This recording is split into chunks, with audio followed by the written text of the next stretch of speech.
Anak, isipin mo, 5 ang mga anak mo. Kung hindi ka pa aalis ng bansa, anong gagawin mo, Norma? Anong trabaho ang maaari mong pasukan? Napakalimitado. Anak, alam mo naman hindi ba? Nang pumanaw ang iyong ama, wala siyang ibang naiwan sa atin, kundi yung ibang mga utang na kailangang bayaran. Ako, wala naman akong pag-aaring maaari kong ipamahagi sa inyong magkapatid.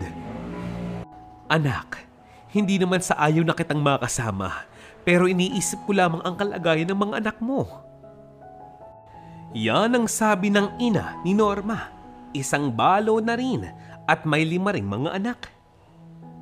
Taong 2000, nabalo itong si Norma. Nasaksak kasi sa isang inuman ng kanyang asawa at hindi na nga nakaabot na buhay sa ospital. Bagong panganak pa lamang si Norma noon, halos mabaliw nga ito ng kakaisip ng paraan kung anong kanyang gagawin. 5 na ang kanilang mga anak, paano niya itong bubuhayin? Ang problema pa ay itong kanyang ina. Pinagpapasapasahan ng kanyang mga kuya. Palibhas ay half-stroke na nga ito. At dahil nga nag-iisang babae sa magkakapatid, itong si Norma ang napatokang mag-alaga dito. Siyempre, magulang, handa siyang kupkupin ang kanyang ina. Bilang ganti sa kabutihan ng kanyang anak, itong kanyang ina tumutulong din sa pag-aalaga sa 5 mga anak ni Norma. Si Norma, sa awa ng Diyos ay natanggap naman sa kanyang ina-applyang trabaho bilang isang kasambahay. Hindi naman siya para mag-alala dahil nga ang kanyang ina ay nasa bahay naman, kahit papaano may titingin sa kanyang mga anak. Isang araw, Hello? Hello Kuya Boy, baka naman kung may pera ka, padalhan mo ang inay. Kahit pambili nga lamang ng gamot niya. Maawa naman kayo sa akin. 5 ang mga anak ko. Kailangan ko ng suporta ninyo. Yan ang pakiusap ni Norma sa kanyang mga kuya.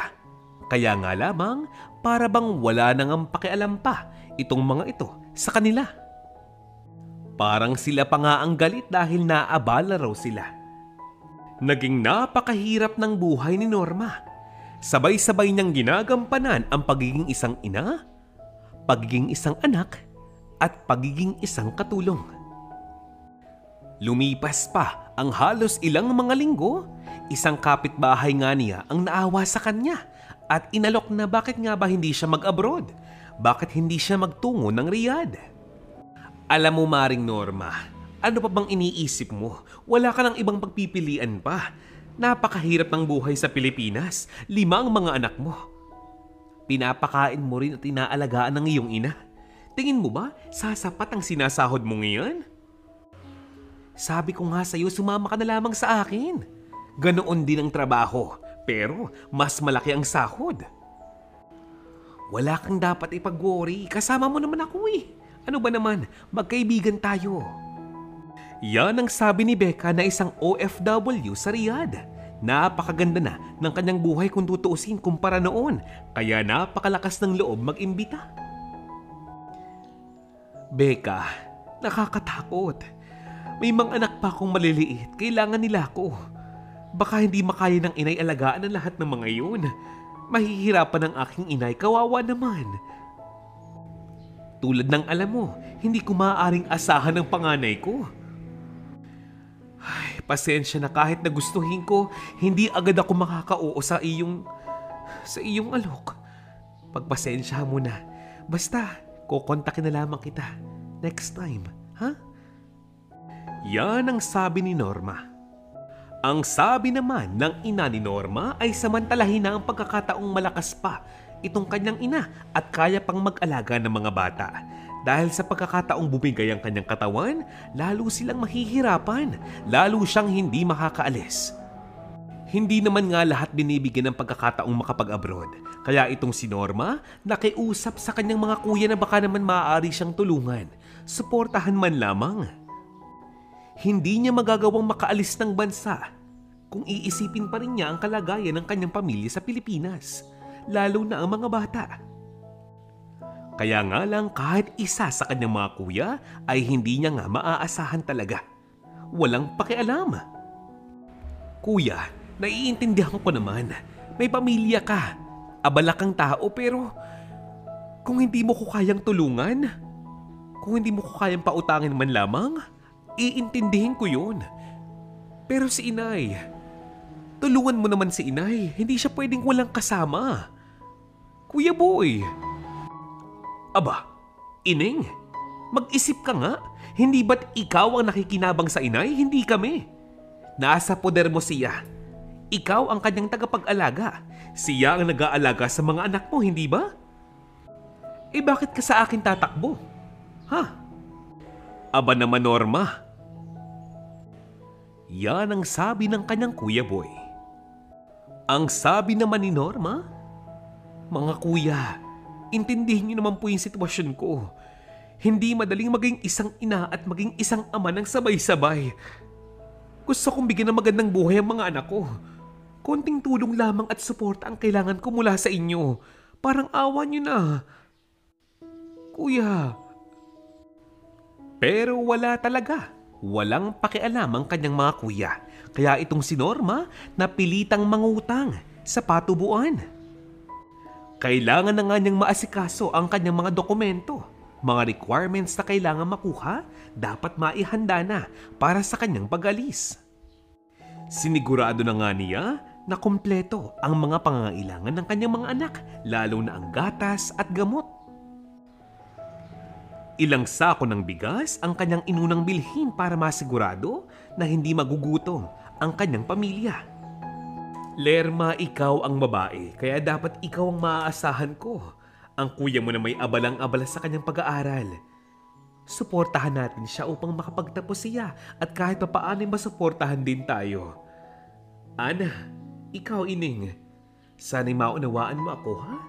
12 ka na, kahit papaano ay sana'y nauunawaan mo ang aking mga pasya sa buhay. Pangako. Ipangako mo sa akin mag-aaral ka na mabuti, anak, ha? Lahat ng ito ginagawa ko para sa inyo. Para sa atin. Si Lola, ha? Ingatan niyo ang Lola. Huwag kayong pasaway sa Lola ninyo, ha? Ang mga kapatid mo, ingatan mo. Inay, maraming salamat po kasi kahit papaano, kahit nahihirapan po ang katawan ninyo ay sinusuportahan niyo po ako sa pag-aalaga sa mga anak ko. Malaking bagay po ito para sa akin. Maraming salamat po, Inay. Huwag po kayong mag-alala. Hindi ko po kayo kakalimutan o papabayaan. Mahal na mahal ko po kayo. Matapos ang ilang mga araw, itong si Norma ay lumipad na patungo ng ibang bansa. Kasama ang kaibigang si Becca. Napakaswerte dahil mukhang napakabait ng kanilang employer. Hindi mahirap ang trabahong ipinapagawa. Hindi gaanong kastrikto ang amo. Oh, sabi ko sa'yo, Norma, maniwala ka sa akin, magtiwala ka sa akin. Alam mo, kung hindi ka nakinig sa akin, edi sana ngayon, katulong ka pa rin sa Pinas. Alam mo, kailangan mo lamang magtiis ng matagal pang panahon. Magbabago rin ang buhay mo. Tiwala lang, kapit lang. Tingnan mo naman, Norma, ang trabaho dito hindi ganun kahirap. Pangalawa, napakabait pa ng ating mga amo. At ang sahod, hindi basta-basta. Alam mo ba, balita ko, kapag daw nagtagal ka rito at na-renew ang kontrata mo, daragdagan nila ang sahod mo. Magpakabait ka lamang. Lalo na kapag may bonus, nako, pag may okasyon. Ano? Game? Huwag kang mag-alala. Kung kailangan mo ng tulong ko, susuportahan kita. Walang iwanan sa bayan ni Juan. Yan ang sabi ni Becca. Kaya kahit papaano, lumakas ang loob ni Norma. Sa unang mga linggo, nakakaramdam na nga ng kalungkutan si Norma. Pero sa paglipas pa ng mga araw, palagi na siyang abala. Tila ba natatabunan ng pagiging abala niya ang lungkot sa kanyang puso. Hindi niya nga namamalayan, lumipas na agad ang halos 1 buwan. Sa paglipas pa ng mga linggo, Nang makuha nitong si Norma ang kanyang unang sahod, agad niya itong ipinadala sa kanyang pamilya sa Pinas upang mabayaran na ang kanyang utang sa patubuan. Baka daw kasi lumaki pa ang tubo nito, mahihirapan siya lalo. Napakabuti nga ng Diyos dahil ang kanyang mga anak maayos naman ang pag-aaral. Nakakabili ng gamot para sa kanyang inay, nakakabili pa ng vitamins para sa lahat. Maaring napakatindi ng kalungkutang kanyang dinarama sa bawat paglipas ng gabi. Subalit lahat ito ay sulit lamang kung nagagawa niyang bigyan ng magandang buhay ang kanyang mga anak. Masayang masaya ito dahil tinanggap niya sa kanyang bahay ang kanyang ina. Dahil kung hindi, walang mag-aalaga sa kanyang bunsong anak na napakaliit pa. Walang kaalam-alam itong si Norma na ang kanyang 4 na kuya pumupunta sa kanyang tahanan. Ang palabas nila, binibisita lamang ang kanilang ina. Pero ang totoo, ninanakawan nila ang bahay ni Norma. Kinukuha ang ilang mga bigas at dilata sa kusina at marami pang iba. Nang minsang mahuli ng kanyang ina ang kanyang 4 na mga anak na gumagawa ng kalokohan, nagpaliwanag agad si Kuya Boy. Ang sabi niya, gipit lang daw talaga sila. Tutal, maganda naman daw ang trabaho ni Norma sa ibang bansa. Hindi naman daw siguro masamang makabahagi ng kaunti, di ba? At dahil ayaw nga ng kanyang ina ng gulo, hindi nga ito nagsumbong kay Norma. Ang sabi ng kanyang ina, "Aba naman boy, maawa ka naman sa mga batang ito. Mahigit ng 25 kilos ng bigas ang nakuha mo ngayong buwan. Anak, hindi yan para sa inyo. Para ito sa mga bata. Tingnan mo, nahawa na ang mga dilata. Pinagpilian nyo ng isa-isa. Mga anak, wag naman kayong ganyan. Nakakaawa naman si Norma. Nagpapakahirap siya sa ibang bansa tapos gagawin nyo ito? Wag naman ganoon. Ipangako nyo sa aking ito na ang huling pagkakataong gagawin nyo ito. Ha? Hindi ako para magsumbong sa kanya. Ayaw ko ng gulo. Umayos naman kayo. Aba, inay. Grabe ka namang magsalita. Bakit? Dahil dito ka nakatira. Kaya boto ka sa kanya. Ha? Ikaw lamang yung manginginabang sa lahat ng pinaghihirapan niya. Aba inay, napakaswerte mo naman. Walang ganyanan. Anak mo kami oh. Ang damot mo naman, nay. Hindi naman yan sa'yo. Total, mukhang nagmamagaling yung anak nyo. Sabihin nyo sa kanya. Nakausap ko po ang tiya. Ang sabi niya sa akin, magsialis na kayo dito sa lugar na ito dahil ang bahay na ito ay maaaring kanya pero ang lupa ay hindi. Pinapalayas na sila dito. Tingnan ko lamang ang yabang ninyo. Yan ang sabi ni Boy. Nang dahil sa balitang ito, agad kinausap ng inay ni Norma ang kanyang kapatid upang linawin ang bagay na ito. Hindi muna nga siya nagsabi kay Norma upang hindi ito mag-alala. Pero syempre, dahil marami ang tsismosa at pakialamera, isang kapitbahay ang tumawag kay Norma. Tinatanong siya kung saan lilipat ang mga bata. Dahil pinapalayas na nga ng kanyang tiya. Ano? Nako, imposible. Imposibleng mangyari ang mga sinasabi mo. May usapan kami ng tiya sa loteng iyan. Buhay pa ang asawa ko noon. Di ba nga, nung buhay pang asawa ko, may usapan na kami na buo ang aming kasunduan. Napakasipag magtrabaho ng asawa ko sa kanya. Tapos ngayong patay na ito, papalayasin niya ang mga bata. Napakamali naman noon. Maling-mali iyon. Maling-mali. Ang dagdag pa ng tsismosang kapitbahay, dahil daw sa kanyang Kuya June at Kuya Boy kung bakit nasulsulan itong kanilang tiyahin. Maganda naman daw ang buhay nitong si Norma sa ibang bansa. Bakit hindi? Kumikita siya ng libo-libo, nagpapadala pa sa kanyang mga anak. May pambili pa ng vitamins at gamot para sa kanyang ina. Di ba? Hindi makapaniwala itong si Norma na itong kanyang mga kuya na hindi na nga siya kayang tulungan o suportahan sa kanyang mga nais para sa kanyang pamilya at sa kanilang ina. Sila pa itong naninira sa kanya. Kinabukasan agad namang tumawag si Norma sa kanyang ina. At ang sabi nga niya, "Hello? Hello, Nay. Kamusta po? Nay, bakit naman po hindi niyo agad sinabi sa akin yung balita? Bakit kailangan sa ibang tao ko pa malaman ng mga ito? Nay naman." Ay naku naman inay, huwag niyo na pong depensahan sina Kuya Boy. Alam ko na po yung buong katotohanan. Pati yung pagkuha nila ng mga gamit sa bahay ko, alam ko na rin. Yung paghahakot nila ng mga pagkain dyan, alam ko na rin. Nay, bakit hindi niyo sinabi sa akin?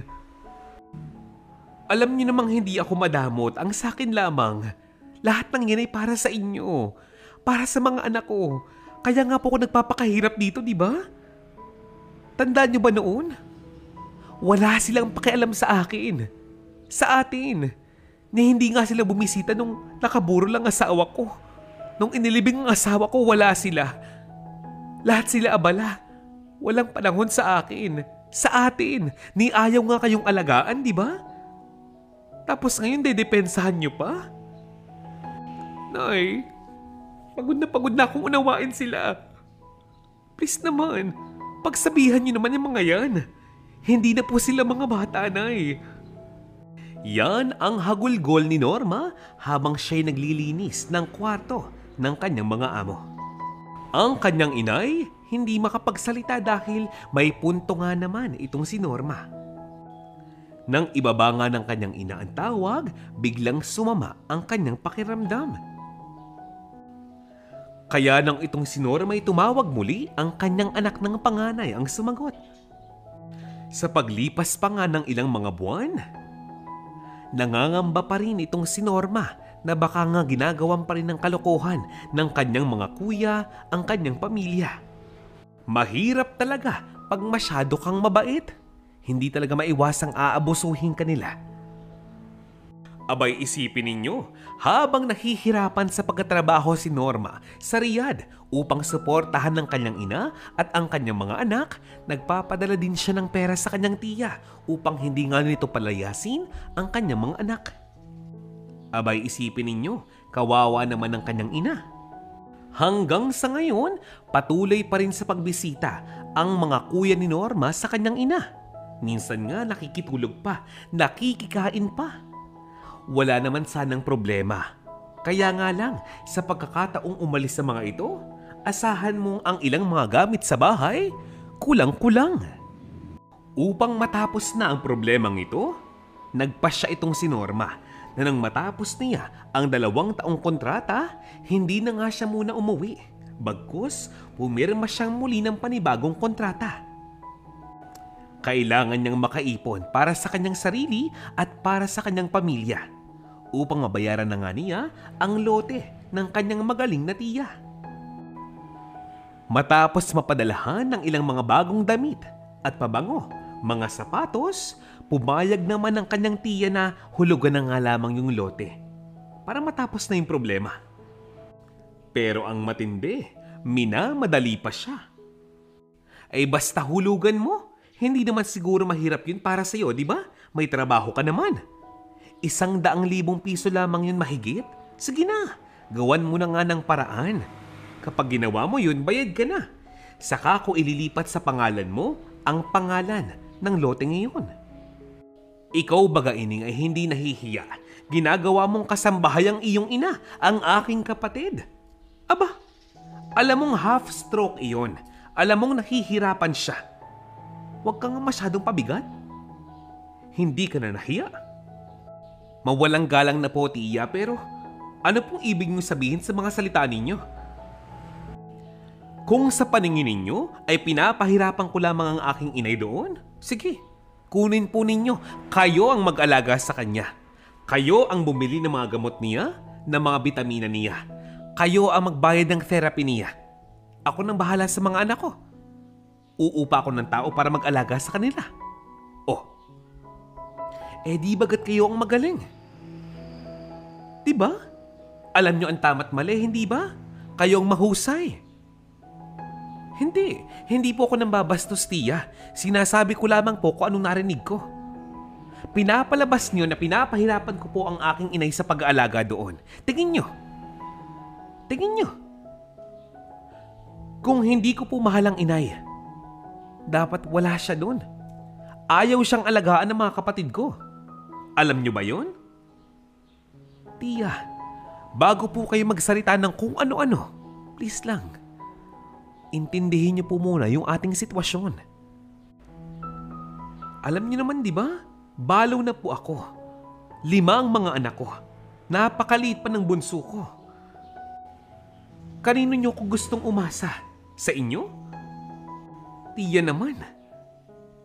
Nung parehong gabing iyon, napaiyak na nga lamang itong si Norma sa sobrang galit sa sitwasyong meron silang mag-iina. Muli, sinubukan niyang makiusap sa kanyang mga kuya na total, palagi nilang binibisita ang kanilang ina doon sa bahay nila, ay bakit hindi na nga lamang doon sa kanila patirahin para kahit papaano palaging may kasama, palaging may titingin sa kanya.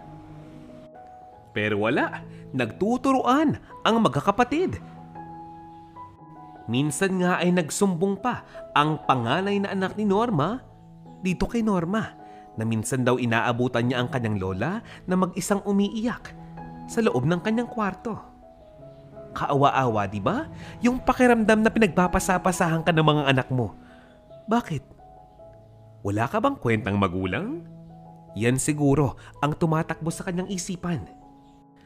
Ang mas nagpagalit pa dito kay Norma, napag-alaman niyang ang kanyang kuya boy mas madalas na ngang bumisita sa kanyang ina ngayon. Pero palagi lamang silang nag-aaway, nagtatalo, nagsisigawan.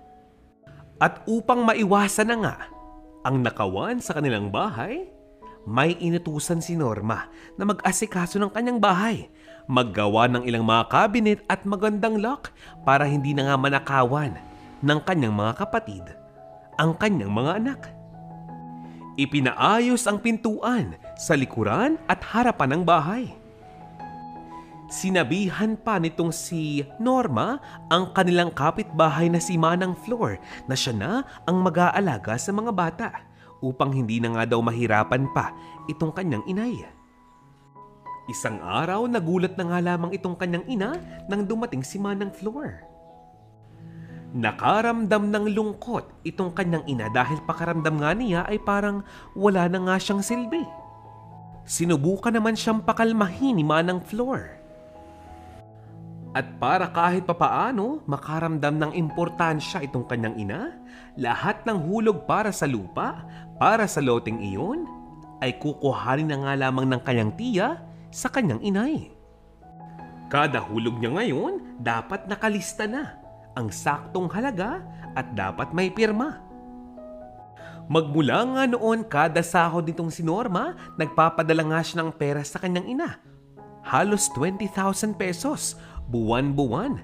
Sapat na nga raw iyon para sa pambayad ng lote, pambayad ng mga bills, kuryente at tubig, ilang mga grocery, at para sa mga bata na rin. Minsan nga may palabis pa. Nung simula ay okay naman sana. Kaya lang nung malaman ng kanyang kuya boy na ganito ang sitwasyon, aba, siya na itong nagpepresenta na magdadala ng pera para sa lote dito sa kanyang tiya. Di ba nga, nahihirapan naman itong kanyang ina na palagi na nga lamang maglakad at magpunta sa bahay ng kanyang kapatid. Muli, nagtiwala itong kanyang ina sa kanyang anak na si Boy. At dahil naging busy na nga itong si Norma, dahil nga lumipat sila ng bansa ng kanyang kasamang si Becca, nawala na nga sa kanyang isip na tawagan muli ang kanyang tiyahin at kamustahin kung ano bang balita na. May tiwala siya sa kanyang ina. Sa paglipas ng panahon, ang buong akala nga ni Norma ay bayad na siya sa lote. Nagpakita pa kaamo ng deed of sale at lumang titulo itong kanyang kuya June. Pag umuwi daw ng Pilipinas si Norma, siya nang bahalang mag-asikaso. Sa tulong ng video call, nakita niya ang mga dokumentong iyon. Kahit papaano, meron pa ring tampo itong puso ni Norma para sa kanyang ina. Dahil masyadong pinapaboran ang 4 niyang mga kuya. Ipinakuha nitong si Norma sa kanyang mga anak ang mga dokumento at ipinatago sa kanilang bagong kabinet. Siyempre, nakasusi, nakakandado. Maging sa kusina, ang lahat ng grocery, nakatago na rin. Pagbukas ng refrigerator, ang laman, puro yelo. Dahil dyan, palaging mainit ang ulo ng kanyang Kuya June at Kuya Boy. Minsan nga, pinapagalitan ang mga anak ni Norma nang wala namang sapat na rason. Isang gabi, nagkaroon ng inuman sa kapitbahay nitong si Norma. Nakiinom doon ang kanyang Kuya Boy at Kuya June. At dahil nga late na, nakitulog ito sa tahanan ni Norma.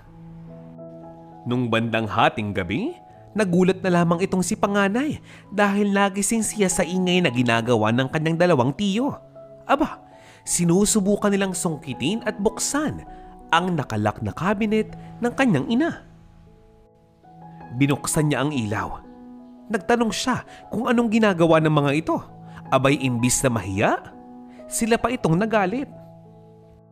Agad namang nagsumbong ang kanyang ikalawang anak sa kanya. At ang sabi nga ni Norma, sa pagkakataong mangyari muli ang kalokohang ito at masaktan sila ng pisikal, ipapabarangay niya ang kanyang sariling mga kapatid. Yan ang galit na sabi ni Norma.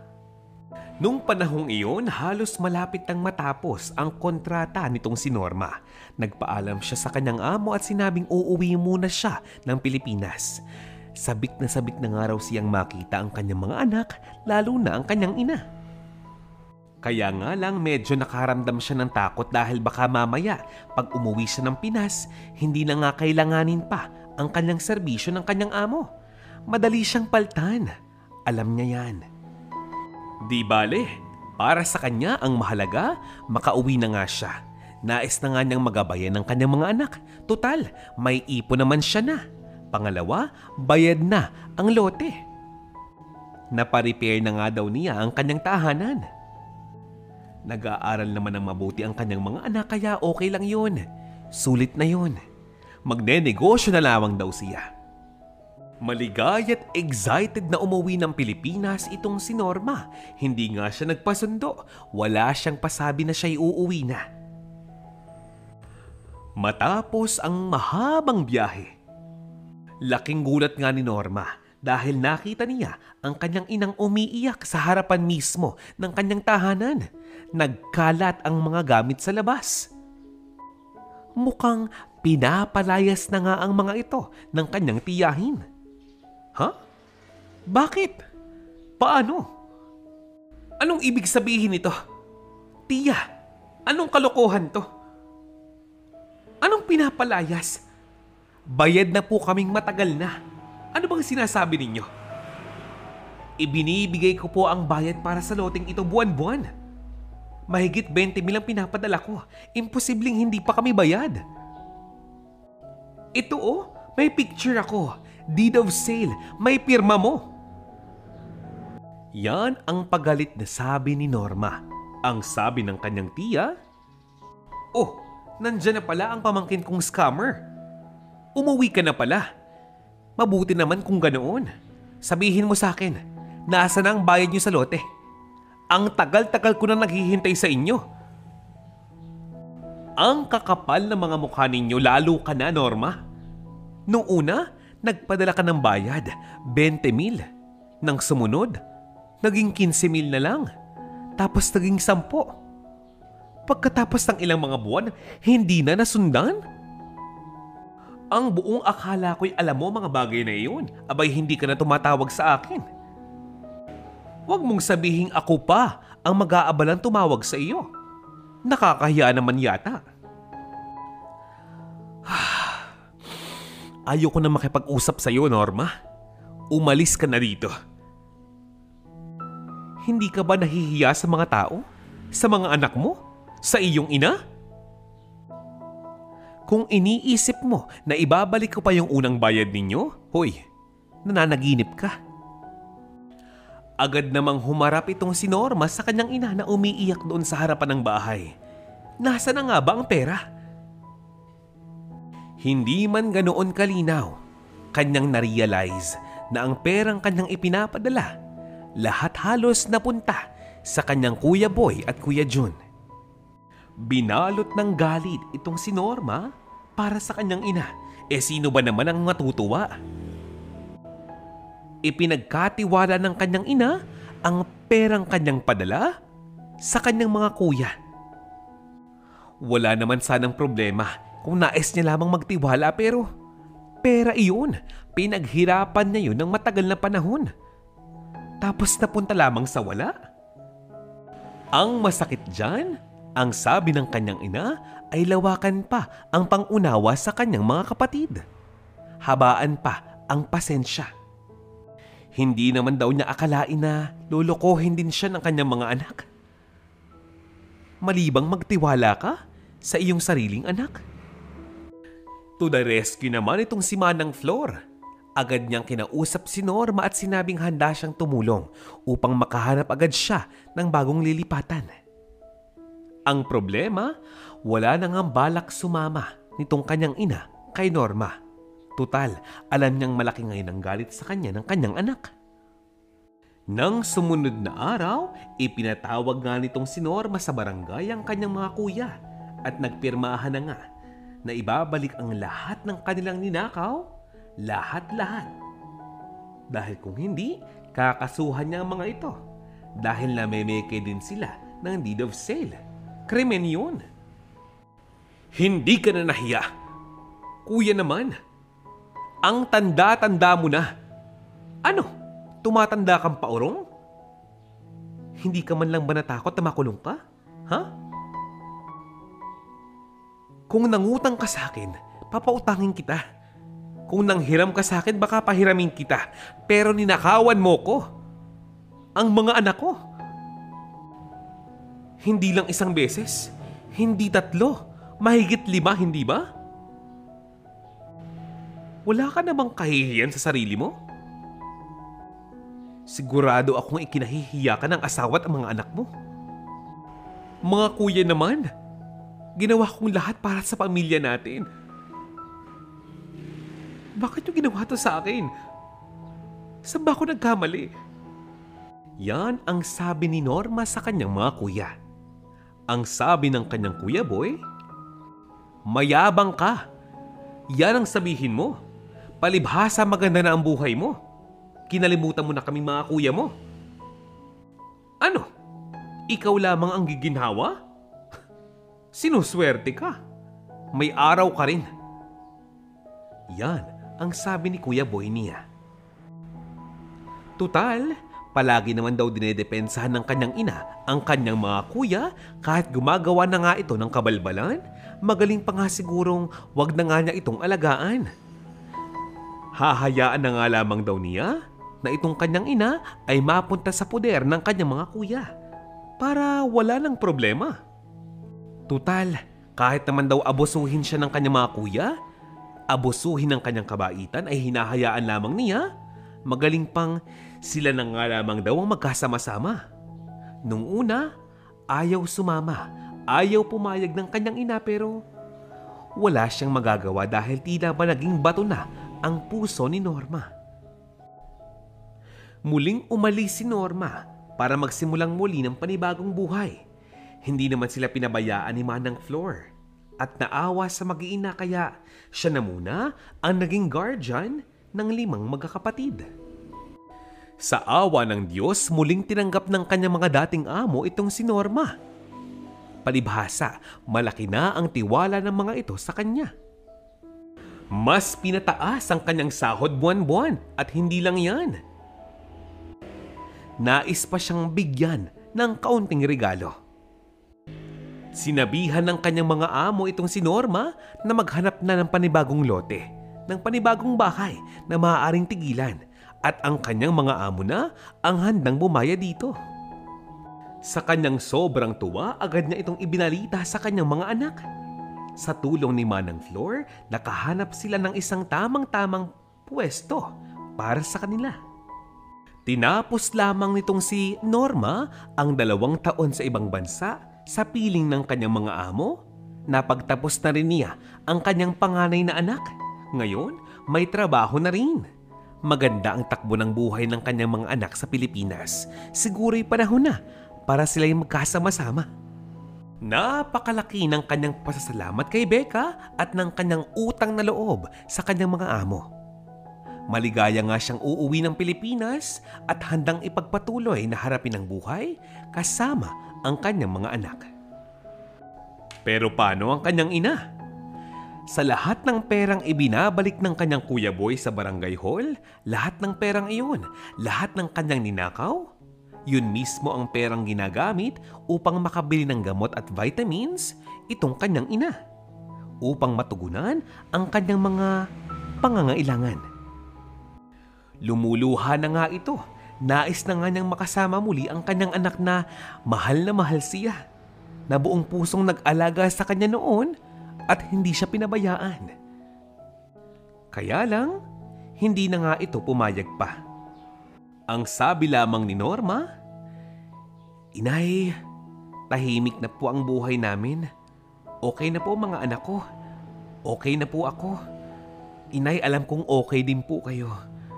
Sa pagkakataong ito, siguro panahon naman para bigyan niyo po ng leksyon ng mga anak niyo pang iba. Sina Kuya Boy, sina Kuya John, nabigyan kayo ng importansya. Makita kayo bilang isang huwarang magulang para pahalagahan kayo.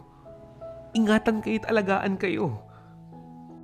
Inay, matagal ko na po kayong pinatawad sa mga pagkakamali ninyo, sa mga pagkukulang niyo po sa akin bilang aking ina.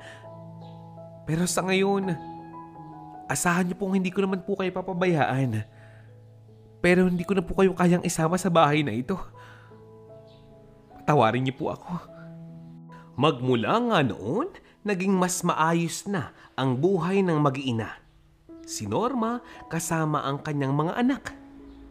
Ang kanyang panganay, profesional na, nagtatrabaho ng maayos.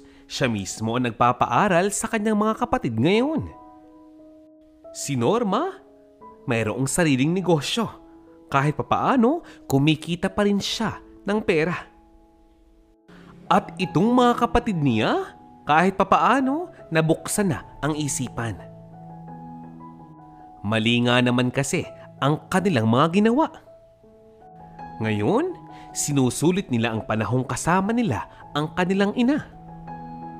Susubukang bumawi sa lahat ng panahong nasayang na hindi ito kasama.